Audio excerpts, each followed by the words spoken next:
Welcome, accomplices. Thank you for joining me today in my studio. I'm Lynda Norman. I'm a watercolor artist here in the beautiful province of British Columbia. Today we're going to talk about painting on rough paper with a Hake brush. And my painting today is going to be inspired by my recent trip to Scotland. I've learned recently that it's pronounced hockey, like the game, not hake or hake, like I had been mispronouncing. So we learn something every day, and that's a little gem I want to share with you. You probably already knew that, but I'm happy to show you what's going to happen with this little brush. It's goat hair attached with some stitching to the handle. Holds a ton of water. It's got good real estate on the end for stippling and lots of big washes, but it can also be used for finer lines as well. And I've discovered some new paper, new to me. It's called Toscana. It's a Magnani 1404 is the brand on the top.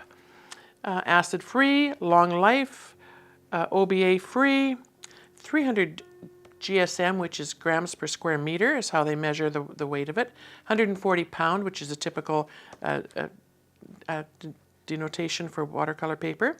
It's 10 inch by 14 inches, 20 sheets, and it's 100% cotton, rough grain, and a natural white color. And it's on a block, which I kind of like. The block means that it's secured on all sides with a glue. And if you leave your painting until it's completely dry, any buckling that may have happened because of the water and the moisture that you've applied will dissipate, and it should flatten right down to its original beautiful self. So we'll get started. Opening a palette or with a palette knife is always a nice way to get these new pages off, nice and gentle. I don't want to scratch the surface of my paper.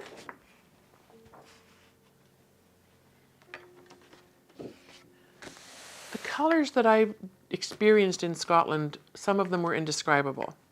But I have so many photos. I'll share some of them with you in the weeks to come, I'm sure, and share some of that inspiration with you. Today, I thought maybe we'd work with a little bit of Moonglow, the deep undertones of the heather in the hillsides, and combinations of Undersea Green with some other colors in my palette, and some maybe some dark blues for some shadows. And with the Hake brush, we'll keep everything loose. It's a beautiful way to keep your painting very loose and flowy and still get that visual effect that you would like to see for your landscapes. So I'm excited to try this paper. It feels like it's got a bit of tooth to it, bit of surface on it. So that's good. That means the paint will adhere in different spots and make it really quite lovely. I always like to wet my palette and let the paints wake up. By doing that, there's a couple of things. One, I can get a nice load on my brush when I'm ready to paint without scrubbing and working too hard at it. I love my brushes. I treat them like my best friends, and so I don't want to be working away at them and damaging them in any way.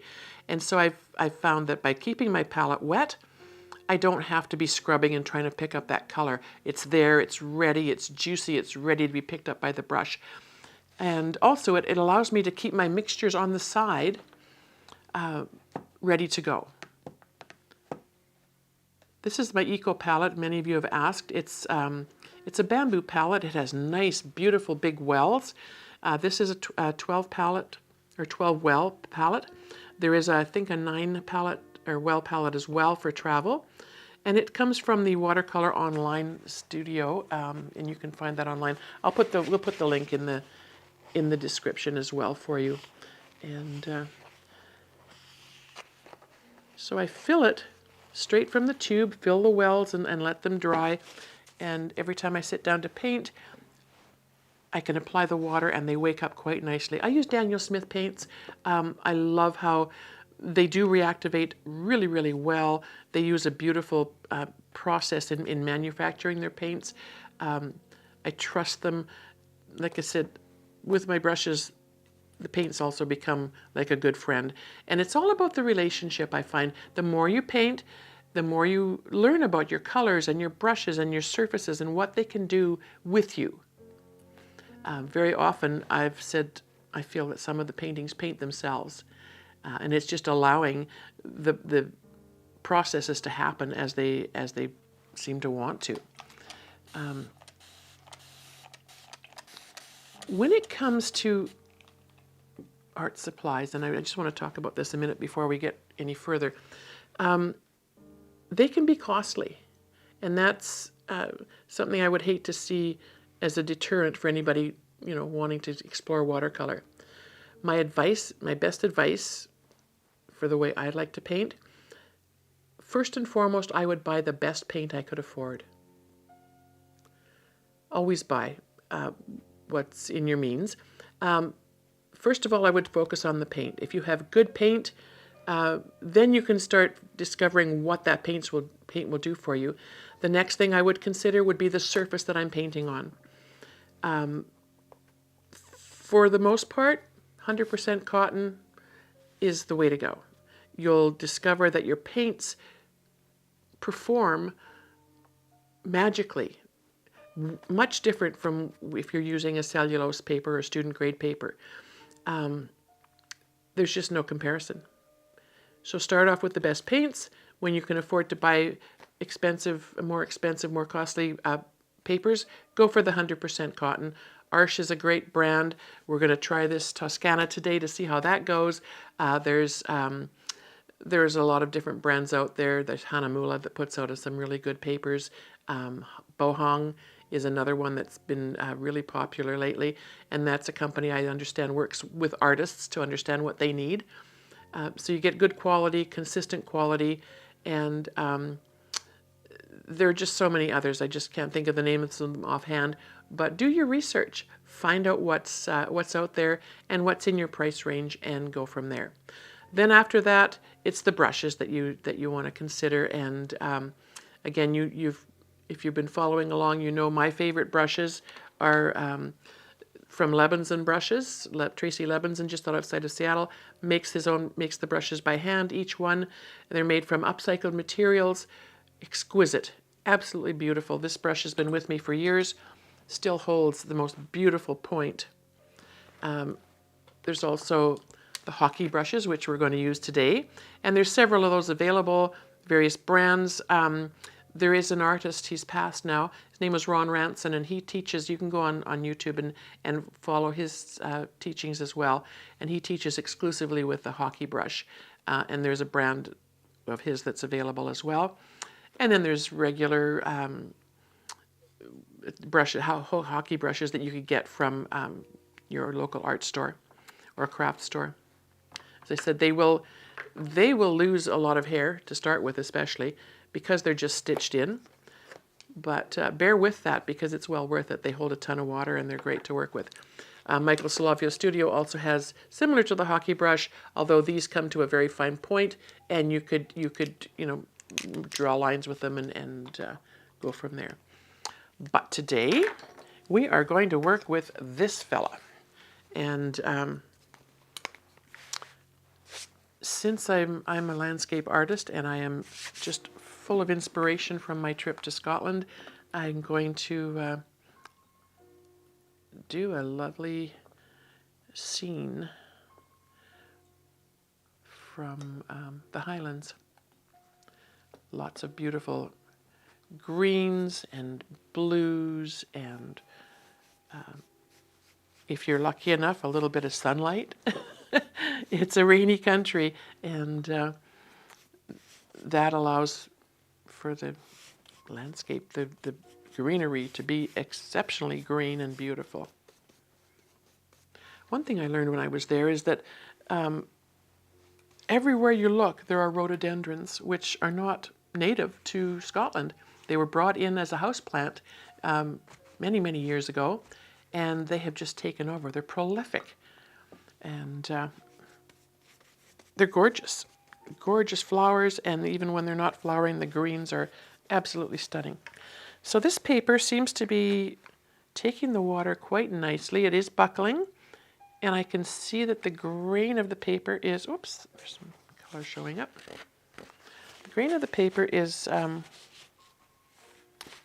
quite evident when it's wet, which is interesting. I don't notice that so much with arches and with some of the other ones, but we will see what happens here. So, in my palette, it's upside down. In my palette I have Mayan Dark Blue, Indanthrone Blue, Undersea Green, Sepia, Aussie Red Gold, Quinacridone Gold,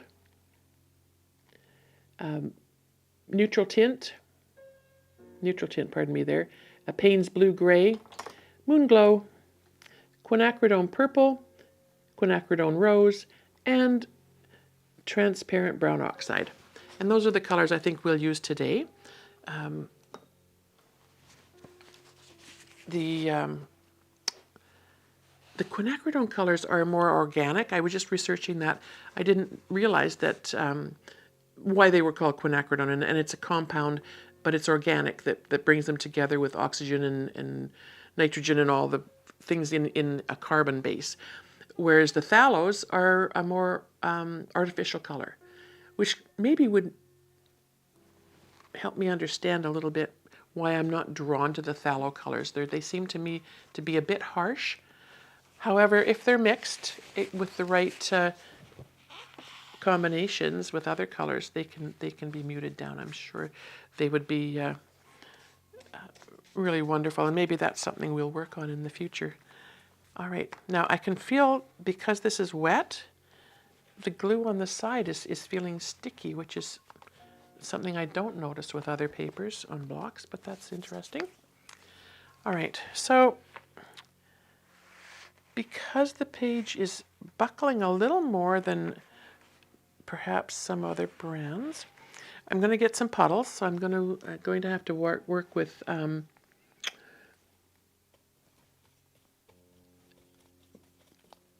making sure that we don't have paint sitting in that. So I'm going to take paint from there and just mix it on the side a little bit to lighten it up a bit.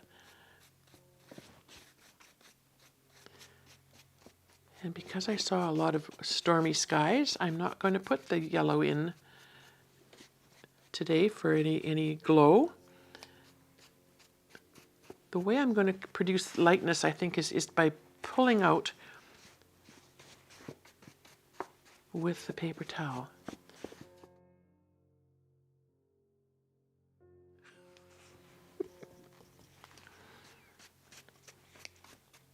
And then I'm going to leave my blue a little darker along the bottom here, just because it's going to show me some shadows beneath some of my hills.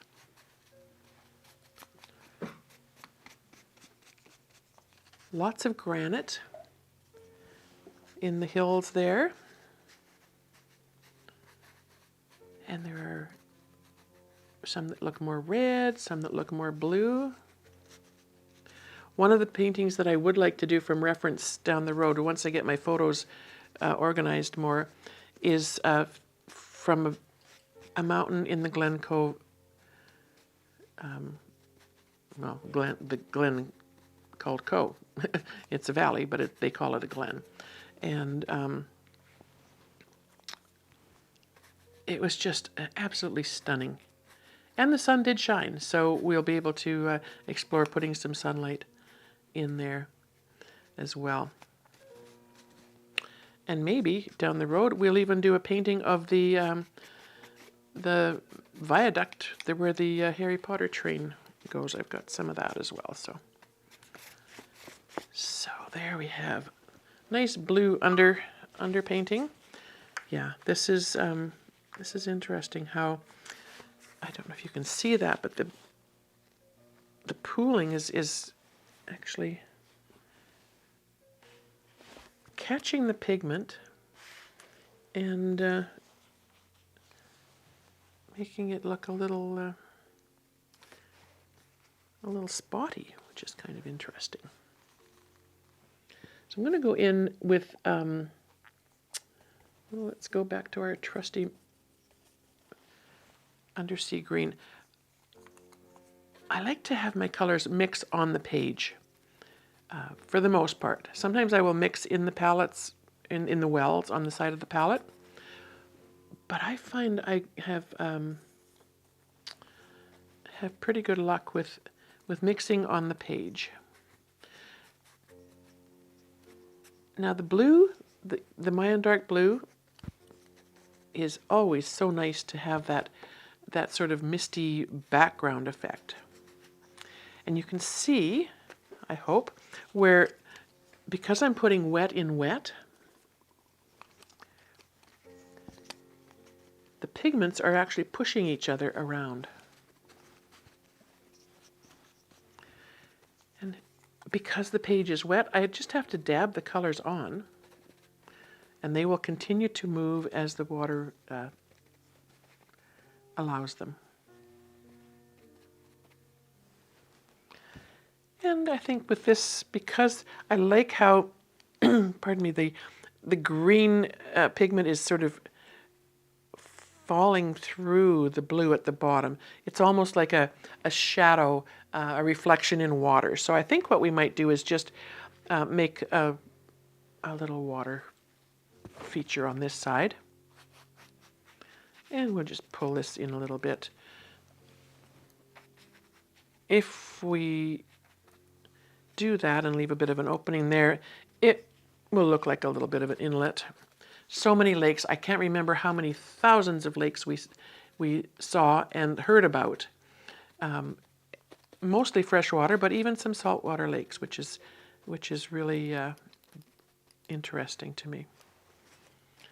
Okay, so we have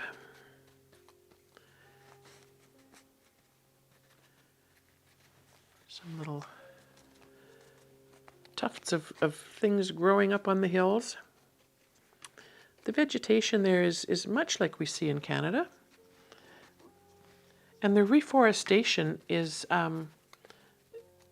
happening very, very beautifully. They're doing a great job, which is nice to hear. So while this is still wet, I can continue to move these mountaintops and adjust them a tiny bit.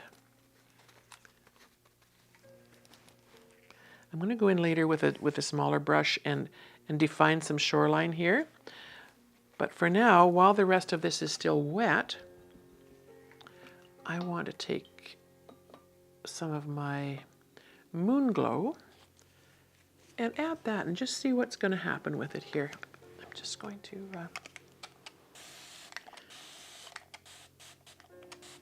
wet my palette a tiny bit again. It does tend to dry fairly quickly. All right, Moonglow. Whoops. Moonglow is a beautiful granulating color. I've mentioned before that it's fugitive, which means it is not light fast. It will fade. But I finish all my paintings all the same way, whether they're on paper or on canvas. It doesn't make a difference to me. I finish them all with several coats of, and we've talked about this before, I start off with several coats of something called a Kamar varnish. K-A-M-A-R varnish by Krylon. And it's just a light varnish coat, and I do 2 or 3 light coats of this, followed by 2 or 3 light coats of a UV resistant matte finish varnish by Krylon as well. It just helps your painting to stay fresh. The varnish doesn't change the look of the painting, although it does tend to make the colors look a little more vibrant and stay that way. And with those several applications of each of those, once it's dry, the your painting can be wiped off with a damp cloth. It doesn't have to be put under expensive archival non-glare glass. I just find it a really lovely way to finish things off. So keep that in mind. I advise anybody who purchases any of my paintings to please not hang them in direct sunlight, just to be on the safe side. So I've got some Moonglow on my brush, fairly thick, and I just want to make a few shadowy bits here.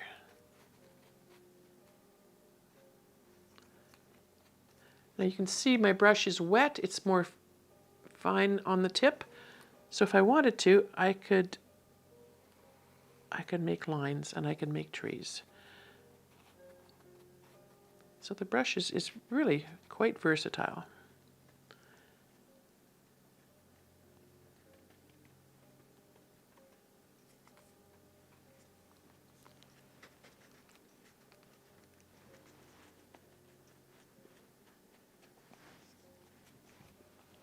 All right.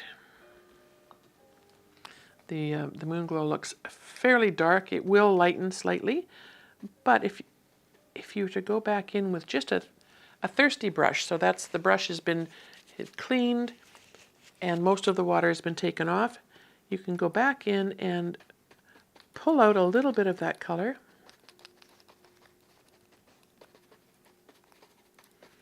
and sort of reshape your banks of heather and the shrubbery that's growing so beautifully on the side. Another thing that grows prolifically there is bracken. So it's a fern. It's a beautiful green fern, but as the fall approaches, those ferns change to the most gorgeous bronze color. And that's something I am going to try to recreate, figure out what colors I need to blend to make those gorgeous fall bronze colors. And as we approach fall, that might be a nice project too. So I'm going to, there's a lot of pine trees, fir trees, that kind of thing. So I'm going to move some of this Moonglow up, and you can see by just dabbing with the tip of this brush at different angles, I'm getting those tree shapes. I love that the Hake brush can help to just keep things loose and flowing. You can be a little more specific, but I think with watercolor, the way I love to paint is leaving a lot to the imagination, creating shapes so that you know it's a tree, but it doesn't have to be an exact replica of a tree. And you know, every time you sit down to paint, it's your painting. You can make it whatever you want. There are color choices that you can make that maybe other people wouldn't make, but that's what makes it yours. Now I was tempted to come down to the center, and I do really try to avoid that. I want to keep sort of to the rule of thirds. So I'm going to fill in that center part with some more trees. A little bit of a misty valley as it goes to the back portion of that. But I love that the Moonglow has just sort of picked up that mistiness that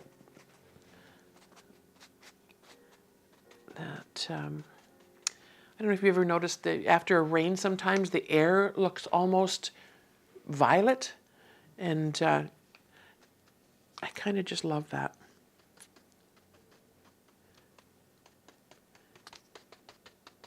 Rainbows and waterfalls, that was another thing that we noticed there. I think there's more waterfalls in Scotland than there is in the rest of the world. It was just magical.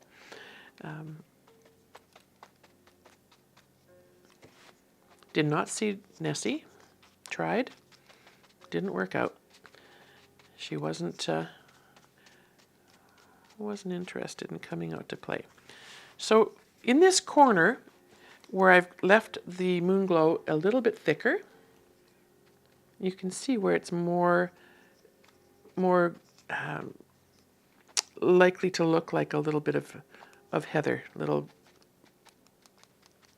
bits of that happening in. So what I think we will do with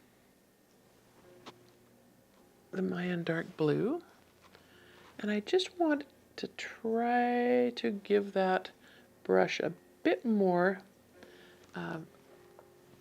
of a chisel tip, and I just want to go in while it's still damp and just throw in some shadowy bits for whatever's growing on the shore. There will be some shadows underneath. And I'm kind of moving up the Moonglow that was on the page. It's still kind of there. Adding a bit of shadow. And our foreground is now going to look a little bit darker because it's closer to us. And you can see how the Moonglow is fading out into the mists on the trees in the background. And I'm going to clean off without water, just with my paper towel. I'm going to take off most of what was on my brush. And I just want to very lightly, barely touching the surface. And just, the paper is still a little bit damp. And I just want to bring some of this from the shoreline out into this lake. Down gently, very gently. That's coming into my lake. And then I'm going to go this way slightly, just at odd places. It's going to give me that ripple look of water coming. So back and forth, shape your shadows. I know shadows can sometimes look a little bit wonky. I like to keep mine nice and straight. And then I can go in with just the lightest touch and give a little indication of maybe some water flow happening. Okay. The page is still fairly damp. And I'm going to make my brush as flat and small as I can on the end.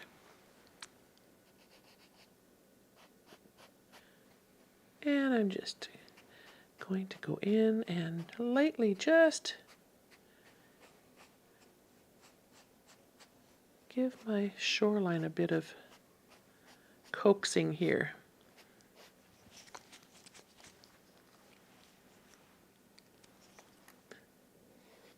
The tendency would be to go and grab another smaller brush, but I said we were going to do this all with the Hake brush, and that's what we're going to do. So once I've done that, again, I can go back. I do really want this to be as dry as possible.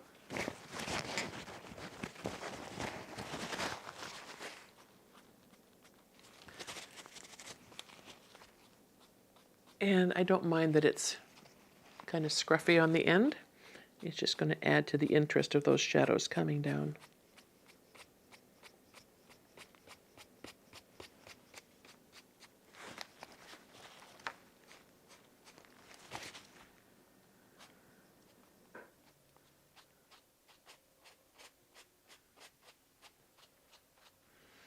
It's a little bit of a challenge because this paper is kind of buckly, but that's okay. We love a challenge.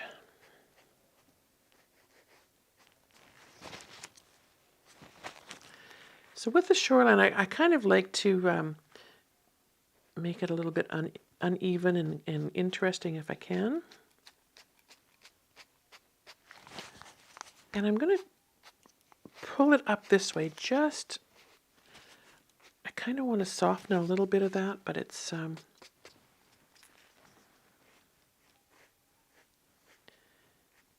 showing some nice shadows in here.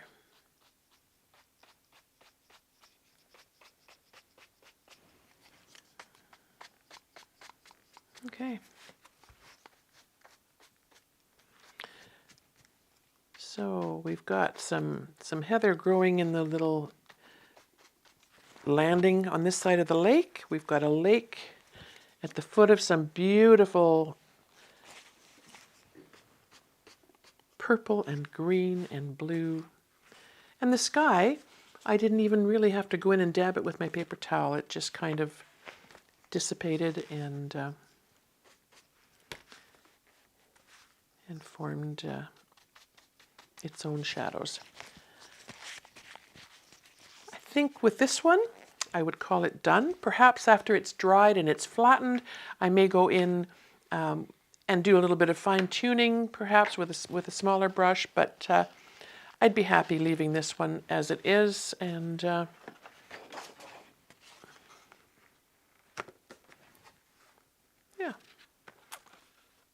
I love that the Moonglow has kind of given it that mysterious, shadowy effect.